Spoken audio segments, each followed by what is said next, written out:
A ver, las reformas. Es que es interesantísimo esto.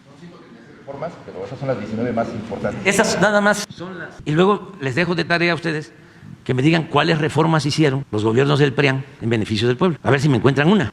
Miren, en mayo del 89, al inicio del gobierno de Carlos Salinas, el PRI y el PAN avalaron el Plan Nacional de Desarrollo 1989-1994, que permitió la venta de importantes empresas públicas al sector privado. El 27 de junio de 1990, el PRI y el PAN reformaron el artículo 28 constitucional para entregar bancos que eran propiedad de la nación, eliminando el párrafo que reservaba al Estado la prestación del servicio público de banca y crédito. Esto para los jóvenes, porque el que nació en el 90 tiene ahora, ¿cuántos años? 33. Es el 6. El 6 de enero de 1992, el PRI y el PAN modificaron el artículo 27 constitucional para poner a la venta las tierras ejidales. El 6 de mayo de ese mismo año, los legisladores del PRI y del PAN cambiaron la ley minera para entregar concesiones a particulares hasta por 50 años para la explotación de oro, plata y cobre. Eliminaron los límites de la superficie que podría ser concesionada.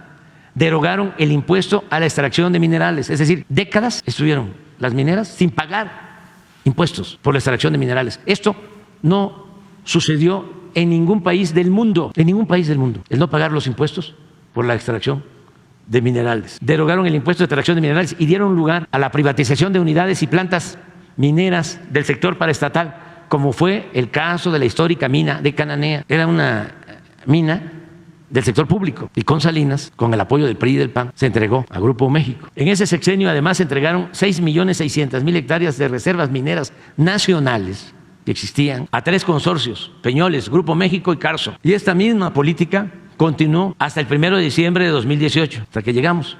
No hemos entregado una sola concesión desde que llegamos. En 36 años se concesionaron 90 millones de hectáreas, es decir, 45% del territorio nacional para la explotación minera. Ni siquiera en el Porfiriato se llevó a cabo una enajenación de suelo patrio tan descarada. Y vaya que con Porfirio se despojó a los pueblos originarios de sus tierras, se crearon las llamadas compañías deslindadoras, todo lo que eran las tierras comunales se declararon tierras nacionales y se vendieron a precios muy bajos a los grandes terratenientes. El 22 de diciembre de 1992, los legisladores aprobaron una ley de secundaria, esta es muy interesante, también con Salinas, que a contrapelo de la Constitución permitió a empresas privadas, principalmente extranjeras, generar energía eléctrica. Hoy tales empresas le venden a la Comisión Federal de Electricidad o a particulares el 46% de la energía eléctrica que se consume en el país a precios elevadísimos.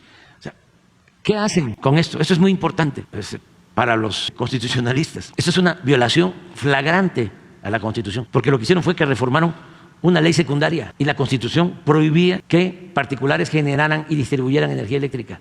Y mediante esta ley secundaria, en contra de lo establecido por la Constitución, empezaron a privatizar todo el sector eléctrico. ¿Saben quién estaba de asesor de Salinas? Claudio X González, papá, y se quedó con una empresa de generación de energía eléctrica. Adelante. El 5 de marzo de 1993, el PRI y el PAN aprobaron la reforma al artículo 3º constitucional para limitar la gratuidad de la educación pública solo a nivel de primaria y secundaria. Antes de esta reforma, la educación pública era gratuita en todos los niveles de escolaridad. ¿Qué hicieron con la reforma? Acotaron la gratuidad, nada más, a educación básica. Y pusieron al mercado, como si fuese una mercancía, la educación media superior y la educación universitaria. ¿Quién era secretario de Educación? Ernesto Zedillo. Desde entonces empezaron a rechazar a los jóvenes, con la mentira, el pretexto de que no pasaban el examen de admisión, cuando en realidad es de que no destinaban presupuesto a la educación pública porque querían que creciera el número de escuelas, sobre todo de nivel superior, del sector privado. Esto tiene también que ver con la reforma posterior a la educación. Yo no estoy en contra de la educación privada. El que tiene para pagar una escuela privada lo puede hacer, está en su derecho, pero el Estado está obligado a garantizar la educación pública, gratuita, de calidad, en todos los niveles de escolaridad. La educación como la salud no son privilegios, son derechos del pueblo. ¿Qué pasó con esta política? Pues aumentó la matrícula de las escuelas privadas. Al principio, cuando empezaron a proliferar las universidades privadas, creció la matrícula. Pero llegó un momento en que se estancó, porque ¿de dónde iba a sacar la gente dinero para pagar colegiaturas por muy baratas, de 3,000, de 5,000 pesos mensuales? Un hijo de campesino, un hijo de obrero, ¿de dónde? El 18 de marzo del 95, la mayoría del PRI en la Cámara, esto fue lo de que hablábamos de la Roque Señal, aumentó el IVA del 10 al 15%. El 12 de mayo del 95, el PRI y el PAN reformaron la ley reglamentaria del servicio ferroviario, PRI y PAN, para privatizar Ferrocarriles Nacionales de México y venderlo a empresas nacionales y extranjeras. Tan descarado fue este atraco que al terminar su sexenio, el expresidente Ernesto Zedillo se fue a trabajar como asesor del Consejo de Administración de una de las empresas que se quedó con la mayor parte de la infraestructura ferroviaria del país. Como esto pasó en el 95, ¿cuántos años tienen ahora los jóvenes que nacieron en el 95? 28. El 23 de mayo de 1996, el PRI y el PAN aprobaron la ley del sistema de ahorro para el retiro, las AFORES, que se entregaron de esa forma a operadoras financieras privadas nacionales y extranjeras. Los AFORES, la administración de estas pensiones se da a partir de entonces sin transparencia, con altos costos por la operación y baja rentabilidad para derechohabientes. ¿Esto qué significa? Ya va a empezar a ponerse muy grave, de que por esto los trabajadores van a recibir al pensionarse, ahora porque hicimos una modificación, pero de todas maneras van a recibir como 60-70% de lo que ganaban. El 12 de diciembre, eso no se me va a olvidar, del 98, diputados del PRI y del PAN aprobaron el FOBAPROA, que convirtió las deudas privadas de unos cuantos empresarios y banqueros en deuda pública. En la actualidad, al 31 de diciembre del 18, esta deuda rebasó el 1.200.000.000.000 de pesos y de 1995 a la fecha se han destinado solo para pagar intereses más de 800.000 millones de pesos del presupuesto nacional, cuando esos recursos públicos debieron utilizarse para impulsar actividades productivas, crear empleos y promover el bienestar del pueblo. Todo esto es en contubernio, PRI-PAN.